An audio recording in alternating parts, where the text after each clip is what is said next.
Welcome to Career Chinwags for the 21st century.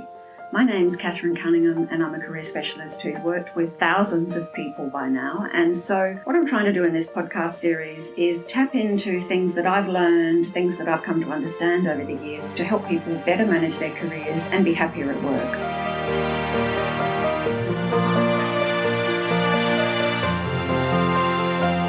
So I want to talk first about MBTI.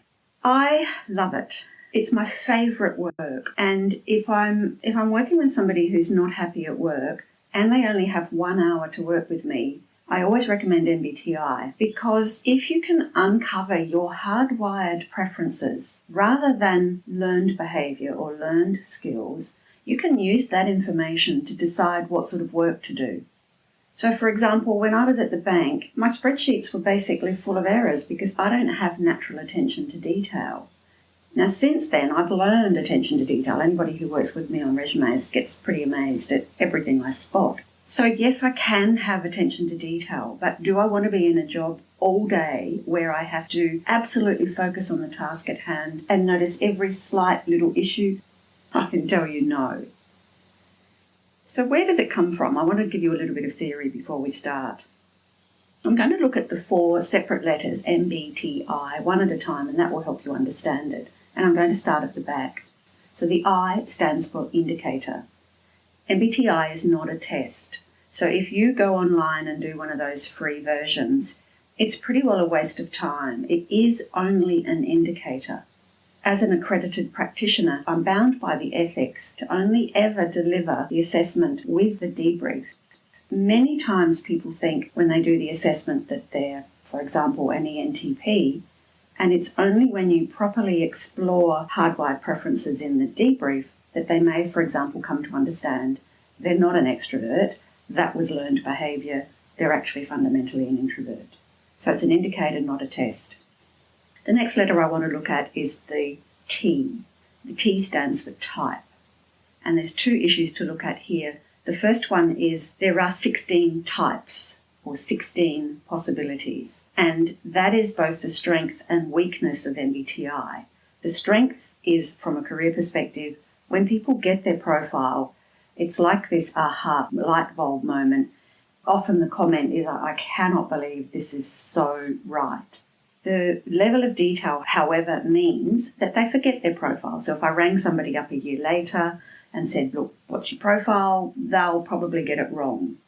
For our career purposes, that doesn't matter. All we're trying to do with MBTI is stop for a minute in time, have a think about hardwired preferences, and use that information to make career decisions.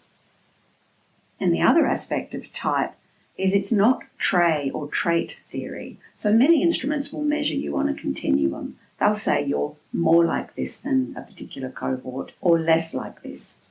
As soon as you do Myers-Briggs, you will notice that it essentially forces you into one camp or the other.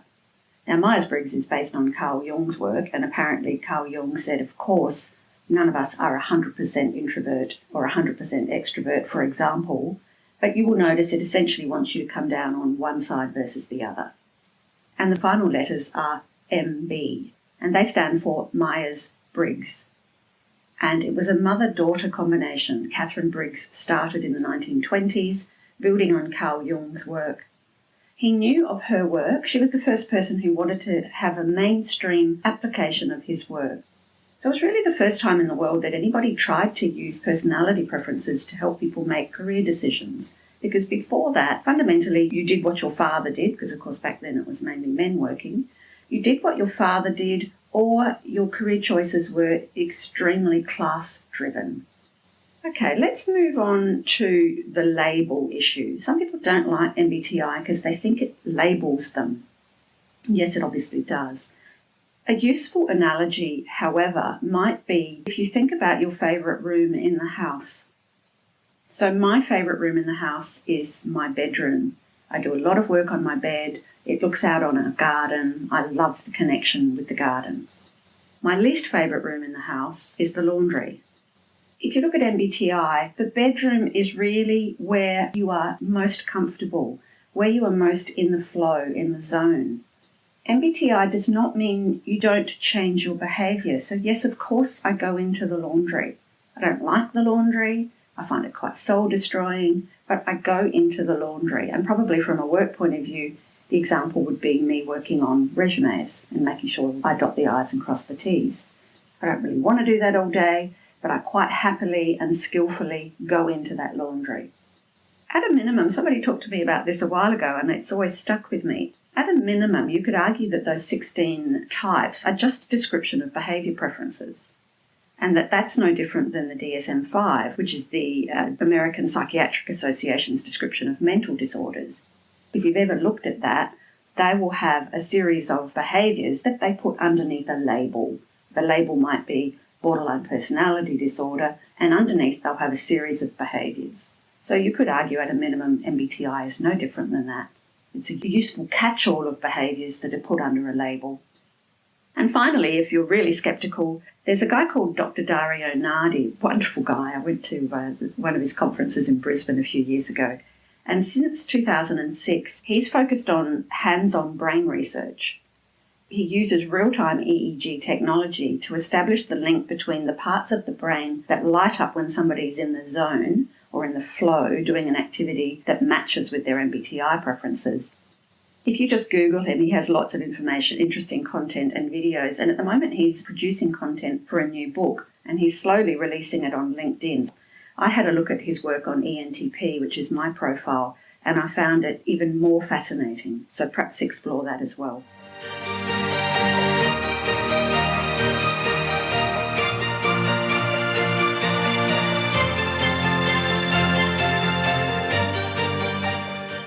Okay, let's get started.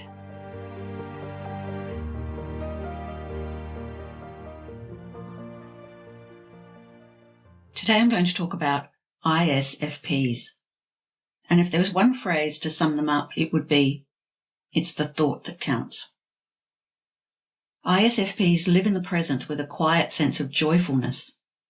They want time to experience each moment of self-understanding, individuality, and growth. At their core, ISFPs prize the freedom to follow their own course, have their own space, and set their own time frame. They express their devotion to others spontaneously in many quiet ways. They often have an affinity to nature and for beauty in all living things, people, plants, and animals. When it comes to statistics, they're the fourth most common type. 9% of the general population, 10% of women, and 8% of men. They're amongst the types who are most likely to report heart disease and hypertension. In college, they're likely to report low levels of assertiveness, and they're amongst the types least likely to stay. They're likely to value a workplace with security, clear and simple instructions, and no extra hours. And they're the most likely of all types to report stress about finances and children. They're commonly found in occupations in healthcare, teaching, and law enforcement. When it comes to the workplace, ISFPs are likely to be observant, factual, and concrete. They're realistic and practical. They're trusting, kind, and considerate, flexible and spontaneous, and tolerant and non-judgmental. Famous ISFPs include Cher, Barbara Streisand, Jacqueline Kennedy Onassis, Bob Dylan, Mozart, Jimi Hendrix, Rihanna, and Michael Jackson. Now, of course, I'm interested in where each type finds career satisfaction, and there's a wonderful book called Do What You Are by Teager and Barron, and they talk about 10 key drivers that are needed in the workplace for an ISFP to be happy. And I'm only going to talk about 5 of them today. To an ISFP, career satisfaction means doing work that is consistent with their strong inner values and is something they care deeply about and want to contribute their energy and talents to. The work needs to be done with others in a supportive and affirming climate, where they are a loyal and cooperative member of a team. The work needs attention to detail, where they work with real things that benefit other people and have practical implications. The work needs to let them be adaptable yet committed, where they have a sense of purpose and where they're able to see and experience the actual results of their accomplishments. and the work needs to let them use their sense of taste and aesthetics to enhance their physical workspace, personalise it, and make others feel more comfortable.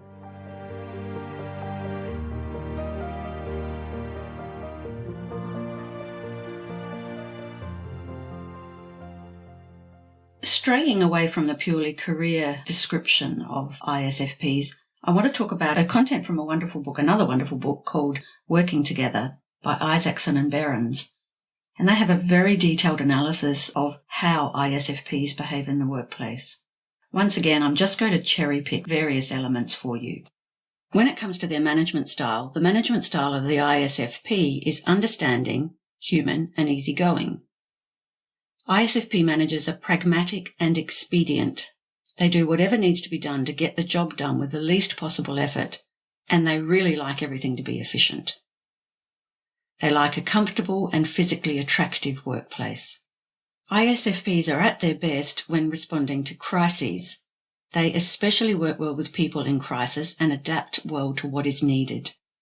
They manage in an action-oriented way, gently persuading people to get the job done. ISFPs like variety in what they do. Their expertise is to solve immediate and concrete problems. They have no need to fight systems, policies, and procedures. They just ignore them if and when these systems prevent them from achieving whatever has to be done. As leaders, ISFP managers tend to be action-oriented. Not having anything to do is worse than being on overload. They are at their very best when there is an opportunity to find solutions to specific concrete problems. Often they have an uncanny capacity to spot malfunctions before others, and then they may be so absorbed in solving the problems of the moment that the future doesn't exist in their realities. What about their values? Above all, ISFPs value freedom and a sense of personal dignity. They are not people who particularly enjoy relying on established systems and procedures unless they have invented these themselves. They hate routine and rigid adherence to hierarchy and structure. In fact, they're not the kind of people who prefer or look for specific instructions and policies. Rather, they just dive in to both learn and perfect what they do as they move along. When it comes to their attitude, they have an attitude of optimism, and along with this attitude goes cheerfulness and looking for the positive and uplifting in just about any situation. ISFPs also show a natural cynicism, expecting others to always be looking out for themselves and for the payoff, yet they tend to want to be trusting and receptive. When it comes to skills, ISFPs are skilled at anything tactical, manoeuvring to overcome obstacles. They are quite resourceful and able to use whatever is at hand to get the job done. Count on them to jury-rig just about anything. To make do with what there is their inclination, as opposed to dreaming up some new intangible idea or concept. What's their driving force? ISFPs have a high need for action, spontaneity, and variation, and they dislike repetition. They are driven to compose in whatever medium they find the free variable, which they can shape, improve, and perfect. They may be driven to act on impulse, seemingly caught up in the action itself. This kind of absorption in activity comes naturally to the ISFP. To do things because of duty, responsibility, relationships, or insight has no interest to them. When it comes to authority, ISFPs want to please and prefer to respond favourably to others. Even so, they are autonomous, wanting to call the shots on their own actions.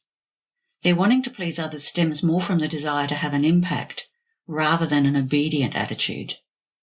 As followers, they may readily challenge authority or ignore it if it does not seem to be getting things done. Authority is not necessarily granted by title and tenure. ISFPs admire the creative initiative in others. Authority to ISFPs is expressed through superior performance, not in promises of the future. And finally, what are their blind spots and pitfalls? ISFPs tend to be rather egalitarian in their attitudes towards others. They share freely, and sometimes in error, and believe that others have a similar attitude, which frequently tends not to be the case. They may get so involved and caught up in the action of the moment that they fail to direct their energies towards different, sometimes more important objectives. The ISFP typically tends to go for the quick fix. and be impatient with longer range, more permanent kinds of solutions. And for ISFPs to work with someone they have decided not to like becomes very difficult, sometimes to the point of impossibility. And let's finish with a bit of fun, again from that Quora group. How would you know whether an ISFP likes you? If they like you, they can be both shy and flirtatious at the same time. They will want to be around you all the time, but at the same time feel awkward doing so. They may spend time working out their feelings, conflicted about whether they actually like you or if it's just a momentary attraction. Once they decide they actually like you, they'll want to spend a lot of time around you, playfully touching and flirting and remembering specific details about you didn't think they'd remember. If they don't like you, they'll turn you down as kindly as possible.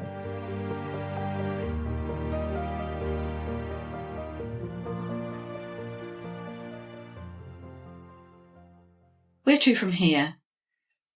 I think it'll be no surprises for you to hear me say that I think it's really important for you to understand your profile and that you set up a session with an accredited MBTI practitioner.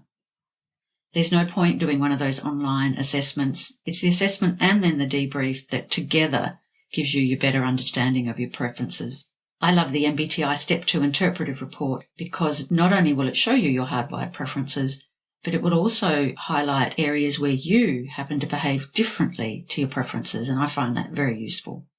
Obviously, people who come to see me mainly use MBTI for career purposes. Generally, either they want to identify a new career path that will link with their preferences, or because they're not happy at work and they want to be happier at work. I think it has a further reach. I use it very much in my personal life, and my poor husband gets used as an example. When I first met him, Phil's an ISTJ, and he's therefore very methodical in the way he does the grocery shopping. And being an ENTP, I'm not methodical at all. And I was horrified at the way he shopped. But understanding his profile made me realise, of course, that's how an ISTJ would shop. And so I don't judge him for shopping that way. I make sure I don't go shopping with him. I meet him afterwards for a coffee. But I find it has helped me understand myself, but also to understand and respect others. I think that's wonderful. Thanks for listening to this podcast. If you're interested in more information, you'll find show notes on the website that might be of interest to you. And if you're interested in general career matters, every month I do a mail out. It might be a blog, an infographic, a short 1 minute or 2 minute video, or of course a podcast. If you're interested, you'll find a sign-up form on the website or just email us at admin@careerconsult.com.au. And as always, I'm going to finish with the hashtag, my company hashtag. When I first started social media some years ago, everything was about hashtag, and I just happened to think up what I think is a wonderful hashtag, which really is the basis for all of my work in this career space. And the hashtag is hashtag, why not be happy at work?